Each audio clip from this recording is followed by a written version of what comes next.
Welcome back to Rock, Shovels, and Manuscripts. Today we're going to deal with the question, did Jesus exist? And you're sitting on the other side of the screen saying, yeah. Welcome to this episode of Rock, Shovels, and Manuscripts, and now it's over. The answer is yes. There's more to it than that. Let me ask you a question. How do we know anything? I mean, how do you know what you know is really true? There's a study in philosophy called the Study of Epistemology.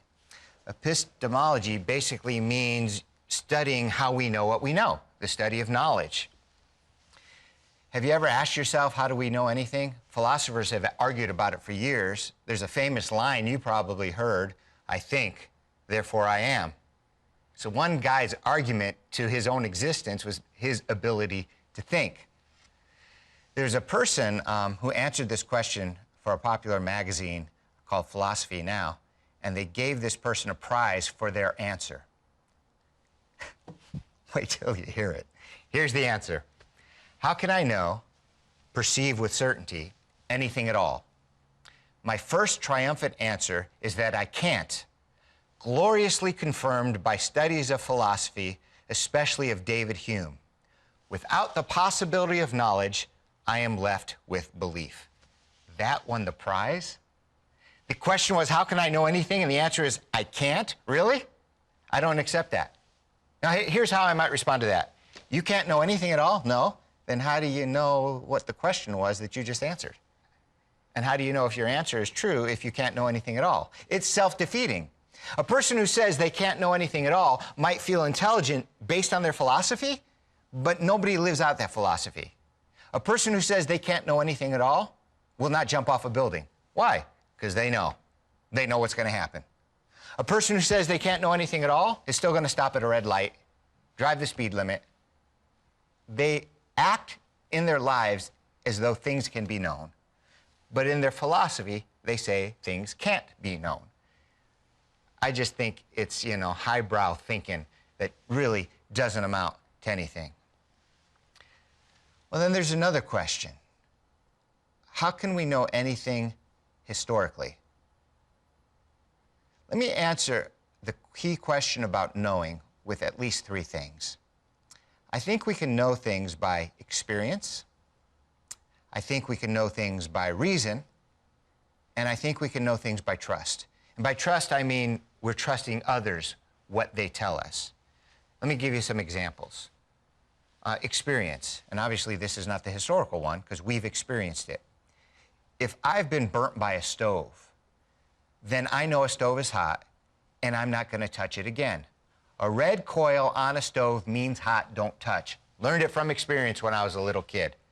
I know it to be so. Nobody has to tell me, I know it. Nobody can argue with me, I know it. So we learn things, we know things by our own experience. Another way we know things is by reason. We think them through. For example, I know that if I jumped out of an airplane without a parachute, it would not end well for me. I've never done it. I've never seen anybody do it. But my reason tells me, my intellect tells me, not a good idea. And then the third way that we can know things is by trust, by what other people tell us, even though we ourselves may not have experienced it. For example, I've trust that germs and viruses make me sick. How do I know that? I just believe it. I've never seen a germ make me sick. The doctor says, oh, you've got a cold, it's a virus. Okay, I believe you. Or, oh, it's a bacteria. Here, take antibiotics and you'll get better. I take them, I'm better. But it's not based on my own reason. It's not based on my own experience. It's based on trusting doctors, scientists, so on and so forth.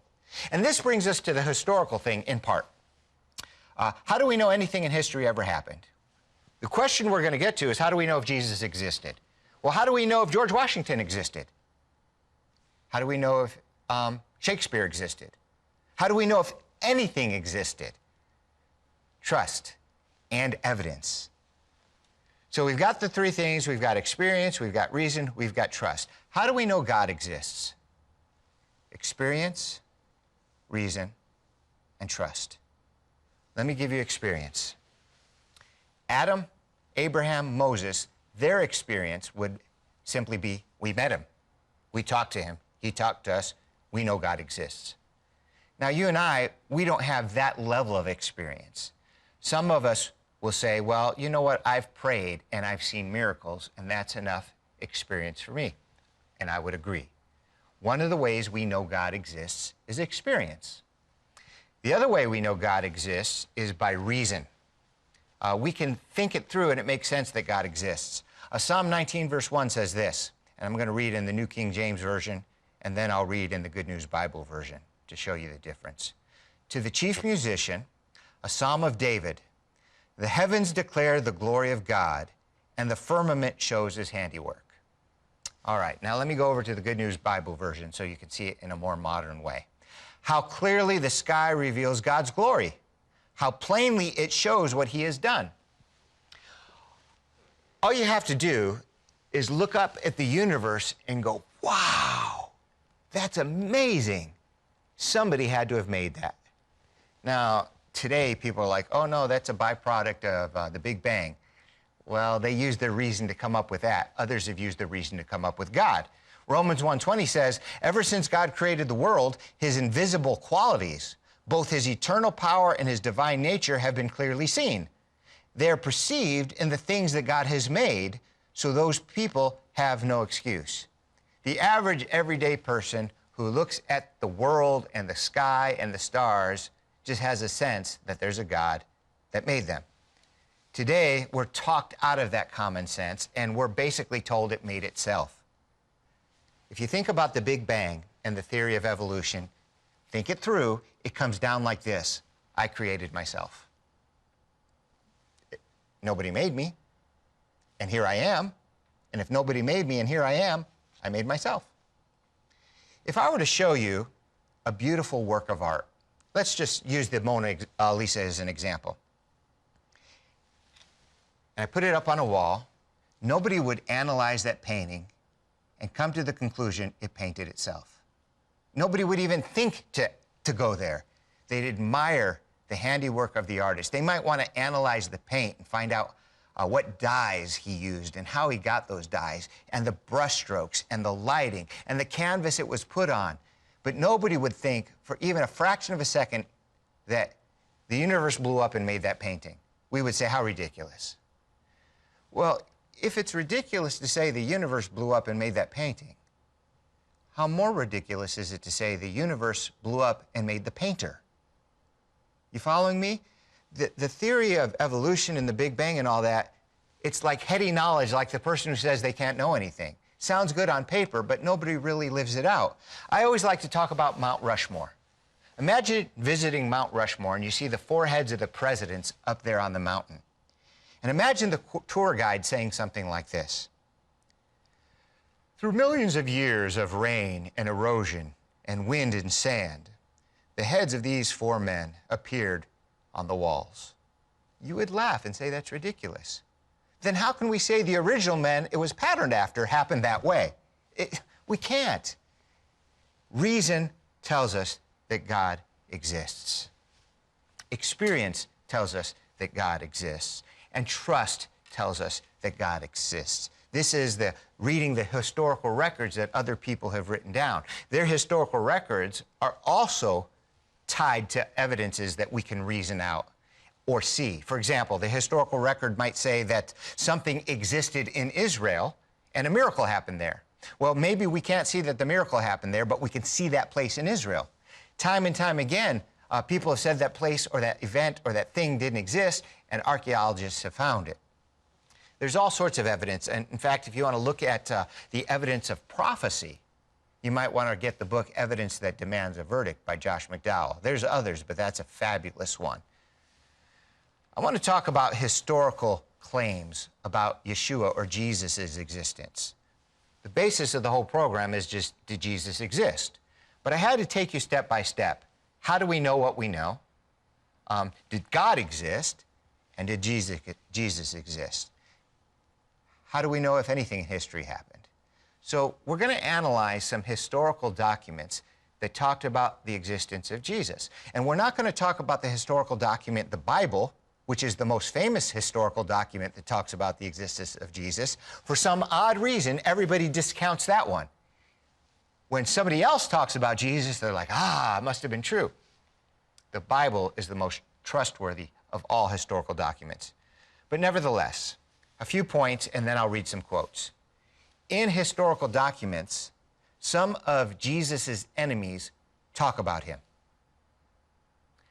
Question: how can a non-existent person have enemies? Even today, there are people that hate Jesus. Who hates the Easter Bunny? Who hates the Tooth Fairy?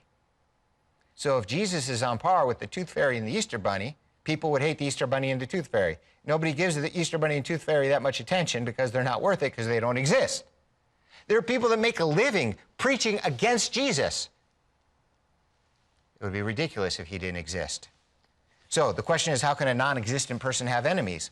Why would a contemporary of Jesus speak ill of him if he didn't exist? What I mean by that is we look at historical documents from the first century and people say bad things about Jesus.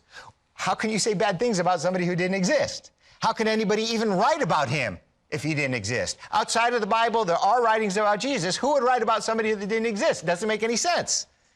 In fact, they would just say, there's a bunch of nonsense about this guy, Jesus. I lived there. He didn't exist. Nobody says that.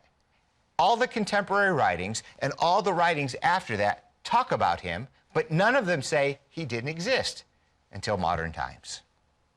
So, historical documents that speak about Jesus. To me, the most significant one is the Talmud. The Talmud is the combined knowledge of Jewish experience and wisdom. The Talmud is composed of two parts, the Mishnah and the Gemara. The Mishnah is simply, simplistically, a commentary on the Bible. The Gemara is kind of like a commentary on the Mishnah. There's two Talmuds. There's the Babylonian Talmud and there's the Jerusalem Talmud. They both have the same Mishnah. So the Mishnah is the foundation for both. But the Babylonian Talmud has commentary written by the scholars in Babylon, and the Jerusalem Talmud has commentary written by the scholars in Jerusalem. The largest and most authoritative of the two Talmuds is actually the Babylonian Talmud. Babylon had a huge school of Jewish scholars back in the day. The Talmud does not speak well of Yeshua, but it does speak of Yeshua. And I take you back to my other thoughts. Why would the Talmud say anything about Yeshua if he didn't exist? The writers of these portions of the Talmud believed Yeshua existed. If anybody was invested and didn't want to believe in his existence, it would have been them. The Talmud could simply have said, Yeshua never existed, it was a fairy tale. But it doesn't. It talks about him as though he existed, and like I said, says some unpleasant things about him. I'm not going to read the unpleasant things, but I will read some quotes from the Talmud on the other side of the break. I hope you stay tuned in. I'll see you in a couple moments. GLC invites you to visit us on our Facebook page at facebook.com/GLCTV. Here you can stay in touch with all of the latest GLC news along with daily scriptural inspirations, current specials in our bookstore, links to our newest shows, and online media, plus articles from trusted sources. Feel free to drop us a message or a question by posting to our page. Please help us out and like our page by clicking on the thumbs up button. Don't delay, drop by the GLC Facebook page at facebook.com/GLCTV. We want to interact with you today. Hey, welcome back to Rock, Shovels, and Manuscripts. Answering the question, did Jesus exist? And I've gotten to the point where I'm reading from historical documents that mention him. And I made the point that the Bible is also a historical document, but for some odd reason, people discount that. But if he's mentioned elsewhere, he must have existed. I don't get that. But anyway, one of the places he's mentioned is in the Talmud. And to me, that's significant because it does not speak well of him. And if anybody would want to say he didn't exist, it would be the Talmud. But the Talmud doesn't say he didn't exist. It affirms that he did. And let me read to you one of the quotes from the Talmud. It says, our rabbis taught Yeshu had 5 disciples. That's from Sanhedrin 43a.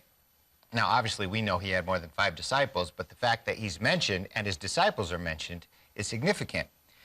It says Yeshu because according to Jewish tradition, it's not proper to pronounce his name. Why? because we believe he's God in human flesh. And the Torah says, don't make mentions of the names of other gods. So they call him Yeshu instead of Yeshua. Another quote from the Talmud. And it is tradition, on the eve of Passover, they hung Yeshu. Now, there's much more said about him, but that's all I wanted to read to you, simply to make the point that the Talmud acknowledges that Jesus existed. The Bible acknowledges that Jesus existed. Tacitus was a significant Roman historian. He lived in the early 2nd century. And I'm going to read to you what he wrote about Yeshua in a Biblical Archaeology Review article. I'm just going to read from it. His words, "Neither human effort, nor the emperor's generosity, nor the placating of the gods ended the scandalous belief that the fire had been ordered by Nero." All right, this is talking about the famous Roman fire that burnt down Rome. Everybody knew Nero started it. Nero wanted to get the blame off himself, so he needed a scapegoat. Let me continue reading from the historical records. "Therefore, to put down the rumor, Nero substituted as culprits and punished in the most unusual ways those hated for their shameful acts, whom the crowd called Christians. The founder of this name, Christ, Christus in Latin, had been executed in the reign of Tiberius by the procurator Pontius Pilate.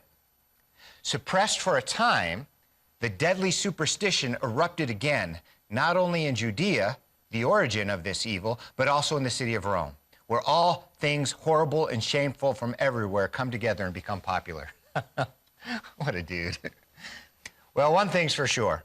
Tacitus had no respect for Yeshua or his disciples, but he wrote about him in a historical document. And like the Talmud, if anybody would have wanted to say he didn't exist, Tacitus would have said so, because the Romans hated him. Nevertheless, they acknowledged he existed. In the things I just read to you, 5 things line up with what the Bible says. The first one is the name of his followers. It's translated as Christians because it's pronounced a little differently, but it's quite obviously the same word as Christians. The second thing that lines up with the Bible is the title of Messiah. He's called the Christ. Tacitus says so, the Bible says so. And by way of reminder, Christ is simply another way of saying Messiah. Messiah is the Hebrew way of pronouncing it. Christ is the Latin or the Greek way of pronouncing it. It says he was executed during the reign of Tiberius, which he was. It says he was executed by Pontius Pilate, which he was. And it said the faith spread throughout the empire, which it did. All of these things are said in the Bible. Tacitus says these things too. All right, now I'm going to read to you from the writings of Pliny. Pliny was a governor of a Roman province, and he lived from 61 to about 113. So he wasn't contemporary to Yeshua. He was born in the year 61. He was contemporary to the apostles.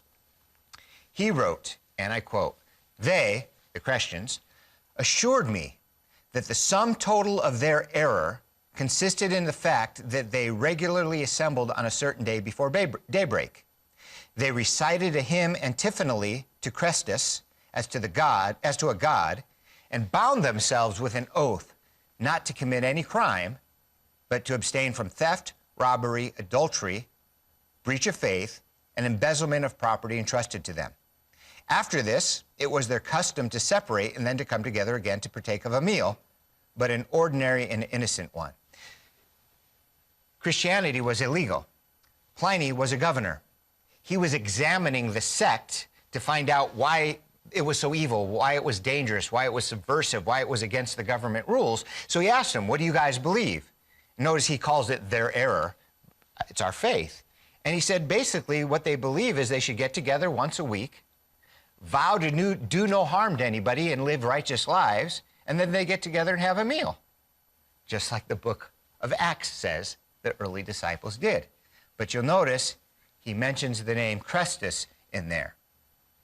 And that brings us to Josephus. Josephus was a Jewish man that lived during the 1st century also.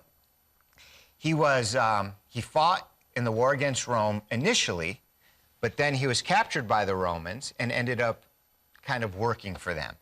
He's got a bad reputation as a betrayer of the Jewish people. I don't know that he betrayed the Jewish people. He was captured by Rome, and he made friends with the Romans.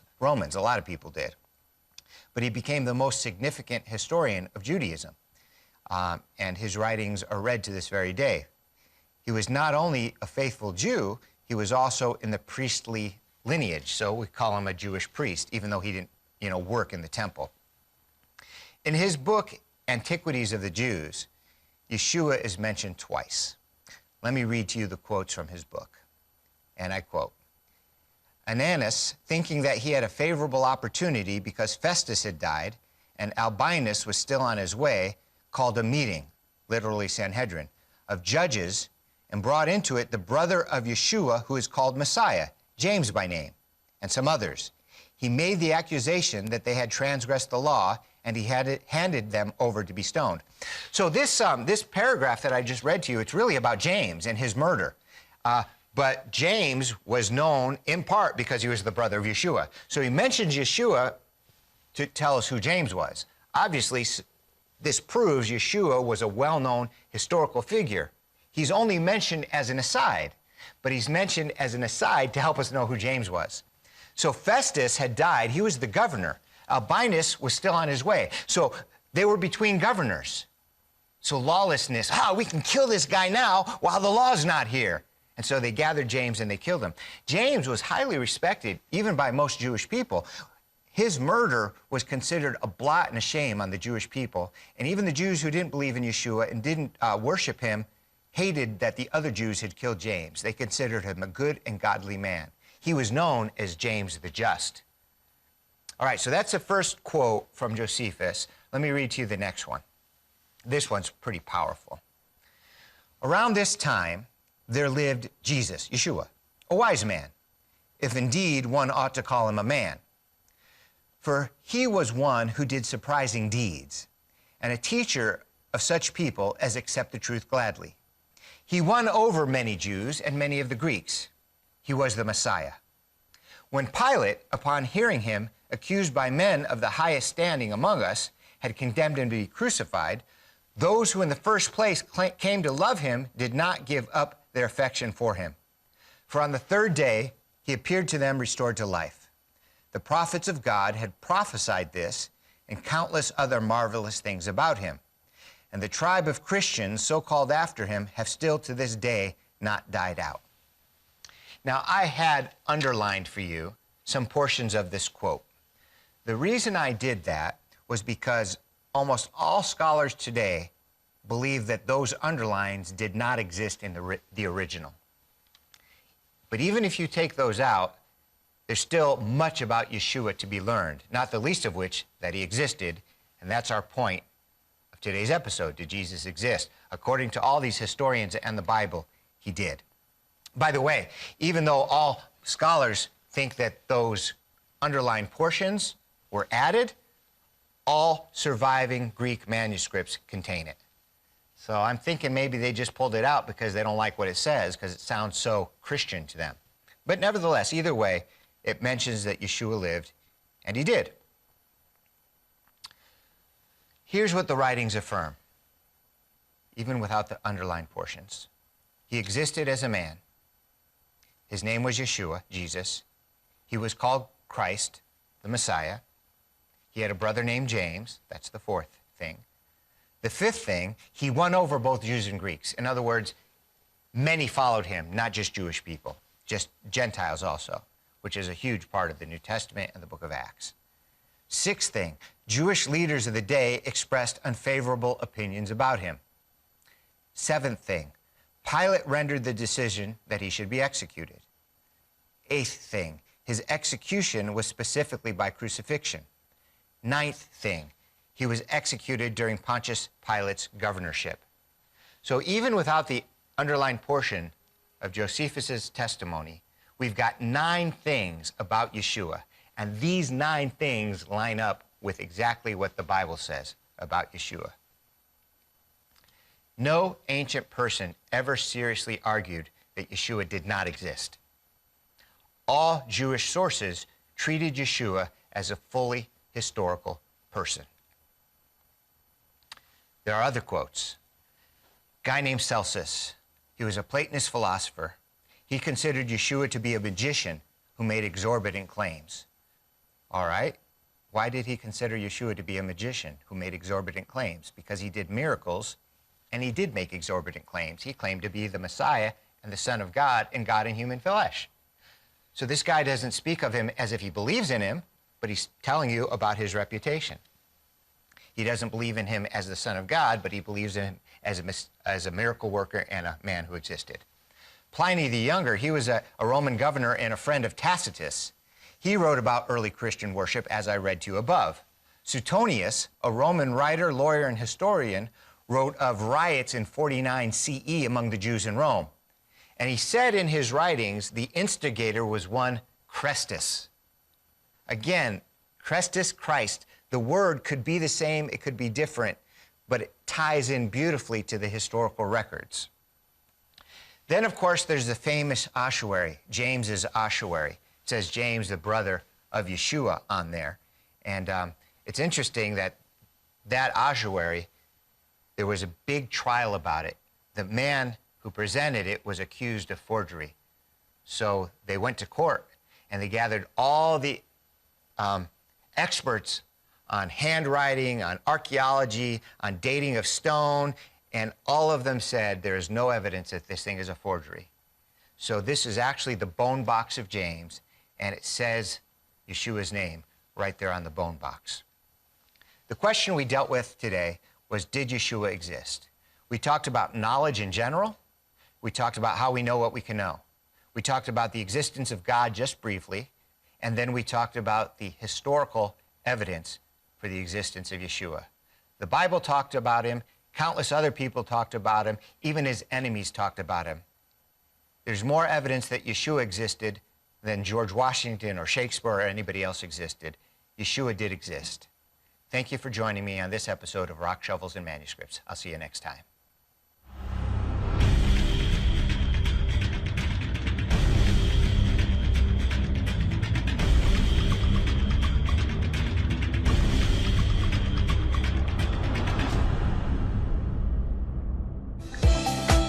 Order your copy of this program from the GLC bookstore by calling the numbers or visiting the website on your screen.